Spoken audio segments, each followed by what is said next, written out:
قرآن مجید کی وہ کون سی صورت ہے جس میں 2 مرتبہ بسم اللہ آیا ہے؟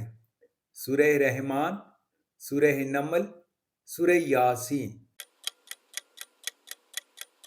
اس کا صحیح جواب ہے سورہ نمل۔ حج مسلمانوں پر کس سن میں فرض ہوا؟ 5 ہجری، 6 ہجری، 9 ہجری۔ اس کا صحیح جواب ہے 9 ہجری۔ سب سے زیادہ بولا جانے والا نام کون سا ہے؟ محمد، عبداللہ، احمد۔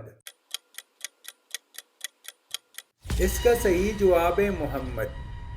قرآن مجید کی کون سی سورت کو کلب القرآن کہا جاتا ہے؟ سورہ یاسین، سورہ بقرہ، سورہ ملک۔ اس کا صحیح جواب ہے سورہ یاسین۔